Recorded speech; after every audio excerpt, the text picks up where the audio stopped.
खास थी, चाय की दुकान थी। वहाँ हमेशा हलचल रहती, लेकिन आज शाम कुछ खास थी। रामू और श्यामू, दो पक्के गरीब दोस्त जो अपनी मस्ती और बातों के लिए मशहूर थे, वहाँ बैठे चाय की चुस्कियां ले रहे थे। यार श्यामू, ये चाय वाला भी कमाल का है। चाय में इतना पानी डालता है, लगता है हम समंदर पी रहे हैं। सही कह रहा है। मैंने तो एक बार पूछा था, भाई दूध क्यों नहीं डालते? तो बोला, गाय मुझसे नाराज है। वैसे श्यामू, तेरा क्या ख्याल है, अगर हम भी चाय की दुकान खोल लें तो? देख भाई, दुकान खोलना आसान है, लेकिन चाय बनाना तुझसे नहीं होगा। तेरा खाना भी ऐसा होता है कि आदमी खाए तो अस्पताल जाए। अबे, खाना खराब नहीं होता, लोग बेईमान हैं, मुफ्त में खाकर भाग जाते हैं। हाँ हाँ, और जो बेचारे भाग नहीं सकते वो खड़े खड़े तेरा खाना पचाने की कोशिश करते हैं। अरे भाई, चाय पीनी है तो पियो, नहीं तो अपनी दुकान खोल लो और मुझे आराम करने दो। भाई, तेरी दुकान में आराम करने के लिए ही तो आते हैं, घर पर तो बीवी खोपड़ी खा जाती है। सही कहा रामू, तेरी बीवी की आवाज सुनकर तो कुत्ते भी भौंकना बंद कर देते हैं।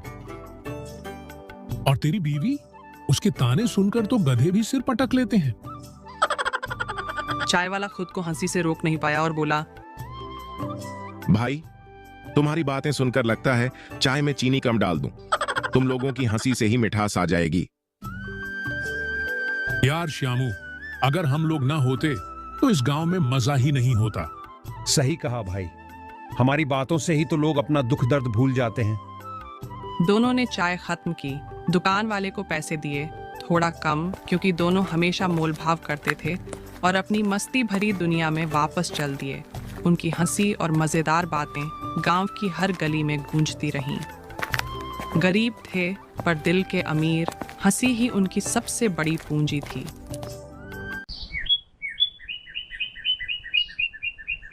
गांव के साहूकार ने फिर से धमकी दी है। कह रहा था, अगर इस बार पैसे नहीं मिले तो वो हमारे खेत ले लेगा। मैं अपनी जान दे दूंगा, पर ये खेत किसी और को नहीं दूंगा। ये हमारी इज्जत है।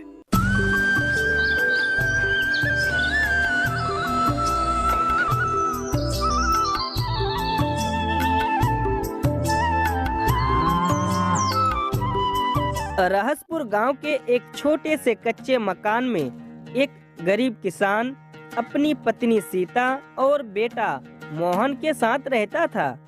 रमेश की जिंदगी खेतों के भरोसे ही चलती थी, लेकिन इस साल बारिश ने जैसे उसका साथ ही छोड़ दिया।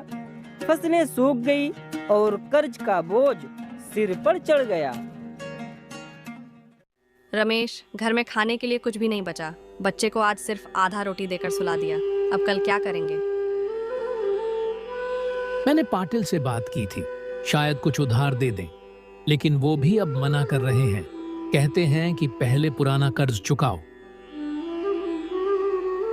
मोहन मासूमियत से, बाबा, हमें स्कूल कब जाना है? मास्टर जी कहते हैं पढ़ाई के बिना कुछ नहीं मिलेगा। हमारे खेत में मेहनत करते करते तुम्हारी हालत बिगड़ गई है, पर फसल से कुछ नहीं मिला। क्या यही है हमारी जिंदगी? सीता, मैं क्या करूं? खेत हमारा सपना था। हमारे बाप दादा इसी पर जिए, और मैं भी यही सोचता था कि ये हमें कभी भूखा नहीं रखेगा। पर अब लगता है ये खेत ही हमें खा जाएगा। गांव के साहूकार ने फिर से धमकी दी है। कह रहा था, अगर इस बार पैसे नहीं मिले तो वो हमारे खेत ले लेगा। दूंगा, पर ये खेत किसी और को नहीं दूंगा। ये हमारी इज्जत है। जान देकर क्या होगा रमेश? मैं और मोहन कैसे जिएंगे? उस रात रमेश देर तक जागा। आसमान में चमकते तारे भी उसे जैसे अपनी किस्मत का मजाक उड़ा रहे थे। रमेश खुद से, हे भगवान, क्या इसी दिन के लिए हमें धरती पर भेजा है? हमारी मेहनत का ये अंजाम क्यों?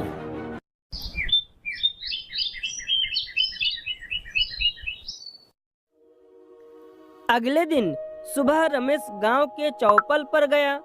उसने सरपंच और गांव के बड़े बुजुर्गों से मदद की गुहार लगाई, लेकिन हर जगह से सिर्फ उम्मीद के खोखले शब्द मिले।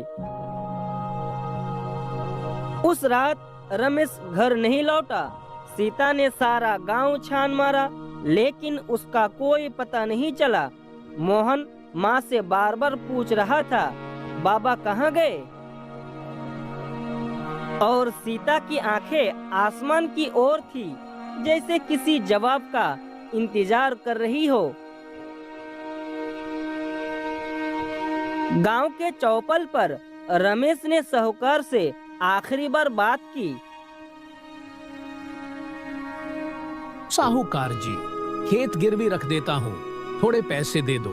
मैं हटिया जाकर एक गाय खरीदूंगा, उससे दूध बेचकर कर्ज चुकाऊंगा, फिर खेत वापस ले लूंगा।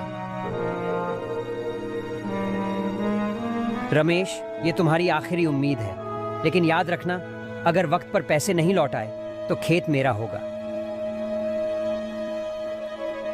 रमेश ने भारी मन से कागजों पर अंगूठा लगा दिया। सीता ने ये सब चुपचाप देखा, लेकिन उसका दिल रो रहा था। अगले दिन रमेश हटिया पहुंचा। कई गायों को देखकर उसने एक सुंदर और स्वस्थ गाय खरीदी। ये गाय बहुत दूध देती है, तुम्हारा कर्ज जल्द उतर जाएगा। रमेश ने गाय को खरीद लिया और घर की ओर लौटते वक्त सोचने लगा, अब सब ठीक हो जाएगा। रात को रमेश ने गाय को आंगन में बांधा और चैन की नींद सो गया, लेकिन उसकी नींद सुबह टूटते ही एक झटके में उड़ गई। रमेश, गाय कहीं नहीं दिख रही। रमेश दौड़कर आंगन पहुंचा। गाय का कोई नामो निशान नहीं था, बस टूटी हुई रस्सी पड़ी थी। रमेश ने तुरंत गांव में शोर मचाया। मेरी गाय चोरी हो गई है, किसी ने कुछ देखा क्या? गांव वाले इकट्ठे हुए, लेकिन कोई मदद नहीं कर सका। रमेश, गाय ढूंढने की कोशिश करो, लेकिन इस गांव में कोई चोर नहीं है, शायद बाहर के किसी ने ली हो।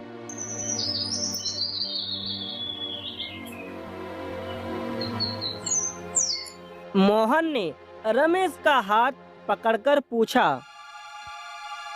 बाबा, क्या अब हम भूखे रहेंगे? गाय तो हमारी उम्मीद थी। रमेश की आंखों में आंसू आ गए। उसने अपने बेटे को सीने से लगाया। नहीं बेटा, कुछ न कुछ जरूर होगा। भगवान हमारे साथ अन्याय नहीं करेगा। गाय की चोरी रमेश की आखिरी उम्मीद को भी छीन ले गई। अब उसके पास ना खेत था, ना गाय। क्या रमेश अपने परिवार को बचा पाएगा? क्या उसकी मेहनत कभी रंग लाएगी? ये सवाल अधूरे रह गए। रमेश का संघर्ष खत्म होगा या नई शुरुआत बनेगा? इस कहानी का अंत समय ही बताएगा।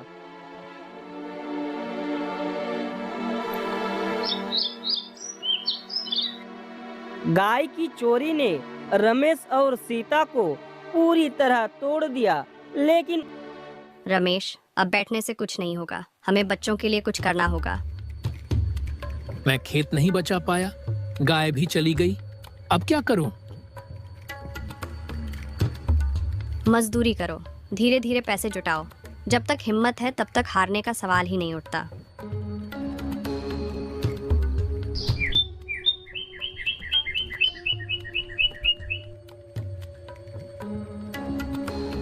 रमेश ने गांव के ईंट भट्टे पर मजदूरी शुरू कर दी।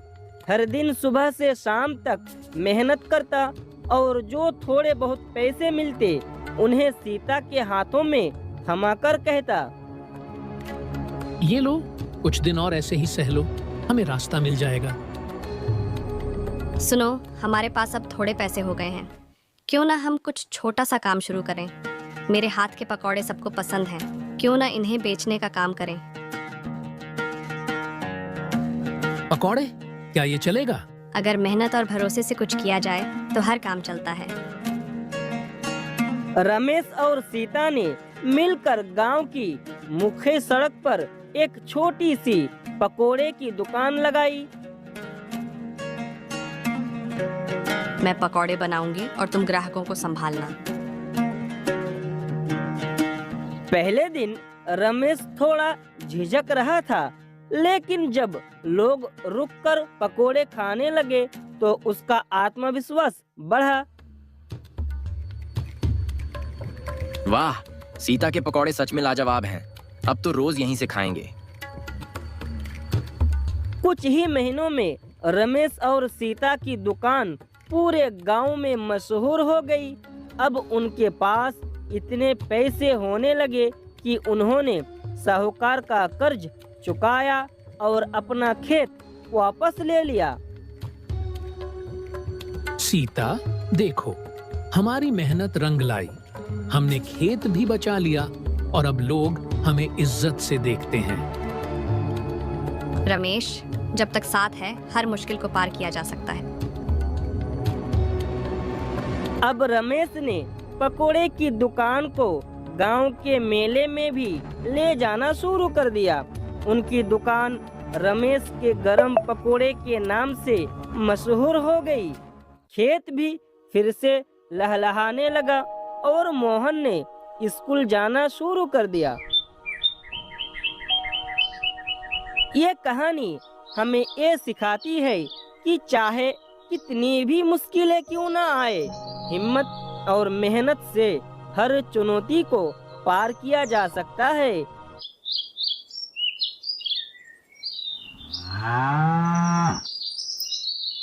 रामू, आज रात तुम मेरे कमरे में सोओगे। कमला के साथ तो तुम कल सोए थे। नहीं, रामू मेरे साथ सोएंगे।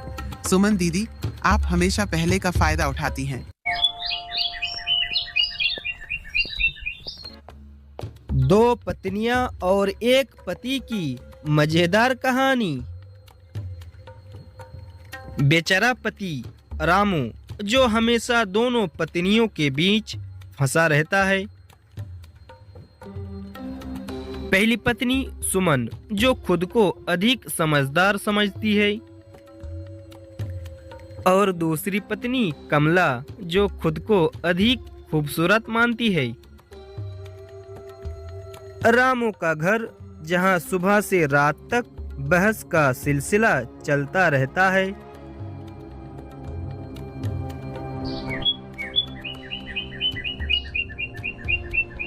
सुबह का समय रामू चाय के साथ अखबार पढ़ने की कोशिश कर रहा है।